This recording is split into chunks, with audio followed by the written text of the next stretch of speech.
Hey, Eagle fans, I'm Thomas Mott. Welcome into Philadelphia Eagles Now. Before we start today's video, make sure you guys are subscribed because training camp is here, and that means any sort of the latest training camp news and rumors, well, guess what? We're going to cover it here on the channel. So if you're brand new, go ahead and subscribe by hitting that red button down below. Trust me, you're not going to want to miss out on everything happening with your Philadelphia Eagles.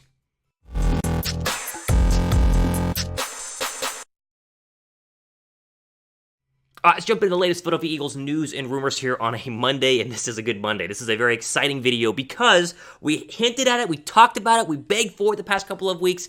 It actually happened. The Eagles signed Steven Nelson, the free agent cornerback, to make him the number 2 cornerback on this roster. I mean, we kept talking about, again, this could happen, this should happen. Darius Slay is trying to recruit him, but can they afford him? And then, boom, Sunday evening, bang, Steven Nelson, a 1-year deal. And it's not even a very expensive deal. It's worth up to $4 million a year. That's based on incentives, but right now he's going to make like $2 million minimum this season, which, again, is way less than what the Steelers were going to pay him at about $8 million a year before they released him to be a free agent. So, again, immediately takes over the number 2 cornerback job. I am super pumped. I think most people are super pumped. There are some detractors out there who are going to talk about how, oh, he's not as good as he was in 2019. We'll read you that here in just a couple of minutes. But first, again, the fact that they got this deal done to solidify one of the, if not the biggest need on the team, is huge going into training camp tomorrow. Okay.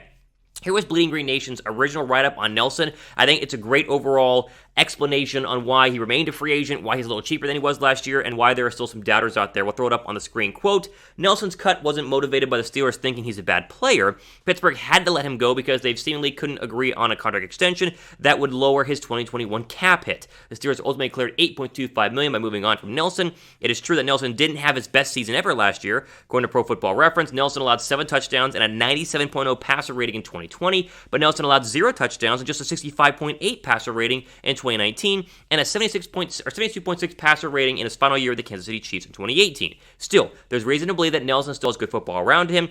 Ahead of him, he turned 28 in January, and he's been relatively durable, missing just 2 games over the last 3 seasons combined, end quote.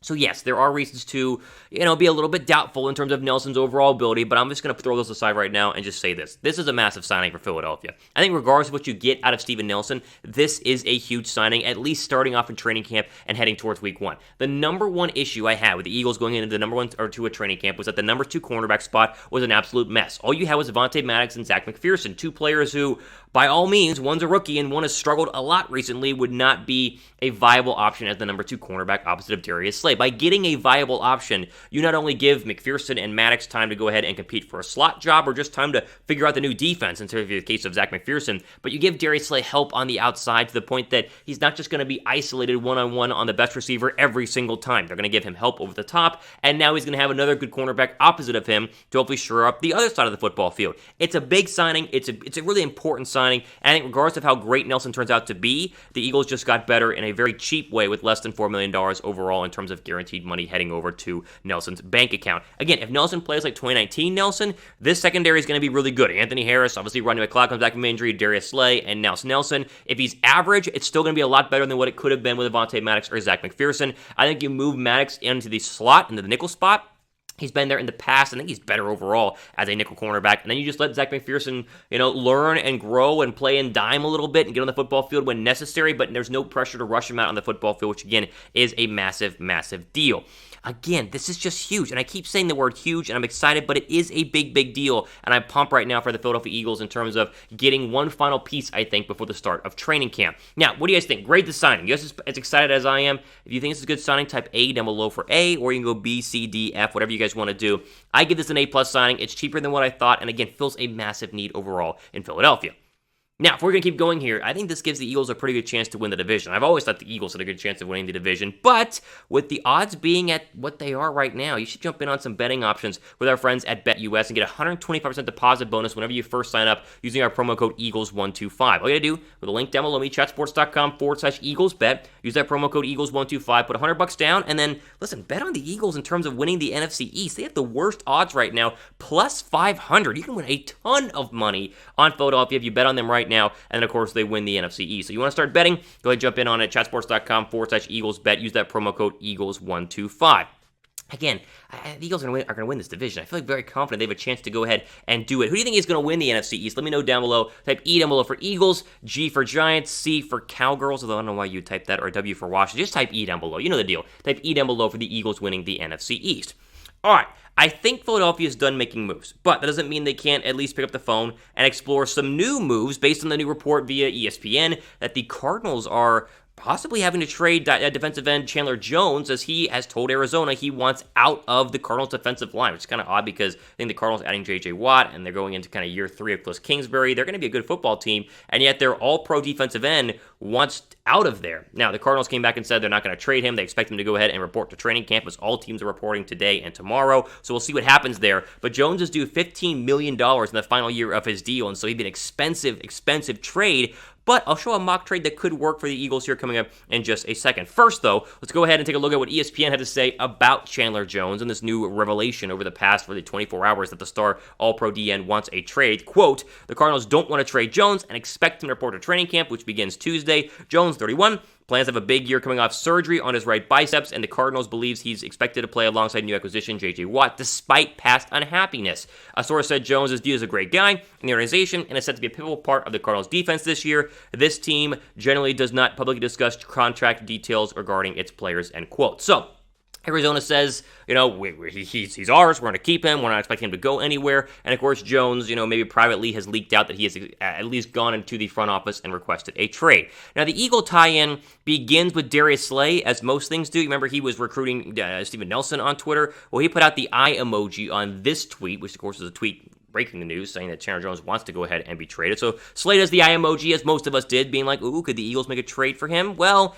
it's very unlikely, but I'll give you a mock trade that would work in my opinion, okay? Now, the problem is, of course, money, because how do you clear $15 million in cap space to go ahead and acquire his contract the final year of his deal? But if you could figure out that, then a trade wouldn't be too hard. Look at this. You get Chandler Jones, you give the Cardinals a tight end, which they need for Kyler Murray, and a third-round draft pick. Like, Jones is a great player, but he's not worth a first. He's probably worth a second, so you have a third plus, of course, a tight end in Zach Ertz, and it's a win-win situation. Zach Ertz is $8 million is freed up in cap space. You put that into the Jones contract, and then one other restructuring would probably do the deal to go ahead and get Philadelphia under the cap. Again, will this happen? I'm going to say unlikely. Maybe 25% chance Philadelphia does, but they at least should go ahead and pick up the phone and make a phone call, because Brandon Graham's not getting any younger, as great as he is. Jones is, not that much younger. He's only 31 years old, but still, he would be a massive addition to an already great front four. So do they need him? No. Can they afford him? Probably not. Would I want him to be an Eagle? Absolutely, but the odds of that happening, again, are a little bit slim. Okay, drop a like if you guys think the Eagles should at least call about Chandler Jones. I mean, even, you don't have to do it, but drop a like down below if you think they should at least go, hey, what's the deal? Here's what it would cost, to trade for Zach Ertz, and give me a thumbs up if you guys agree Philadelphia should make that phone call.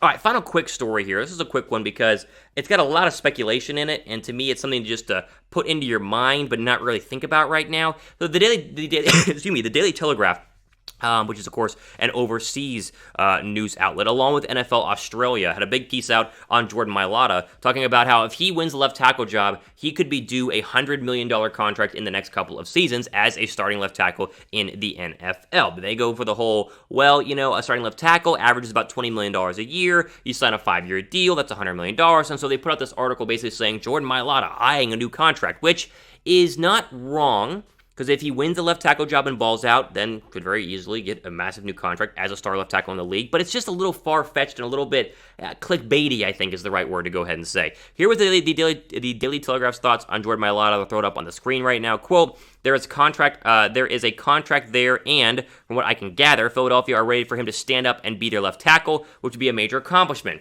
Offensive tackles are signing for up to $20 million a year. The money is off the charts for his size, and the progression he has shown, Jordan could be worth $20 million a year. That put him right up there among the highest paid athletes in Australian history, and deservedly so. Good for him, end quote. So again, it's kind of an Australian website talking about an Australian player, because that's where Mailata comes from. The interesting part of the article is that it said Jordan Mailata once made $5,000 a year playing rugby in Australia before coming over to Philadelphia. So obviously he's made a lot more money during his time with the Eagles, being a backup, undrafted guy or a drafted guy, whatever it was. Either way, this is something to think about, again, if he wins it, but I just wouldn't really worry about having to put money into Jordan Mailata just yet. He's a long training camp battle ahead of him. He's playing against a former first-round draft pick and Andre Dillard for that spot. It's going to be an open competition. We won't know who wins that job, I think, till the latter part of the preseason games, where they're both going to get snaps and both be evaluated for their abilities on the football field.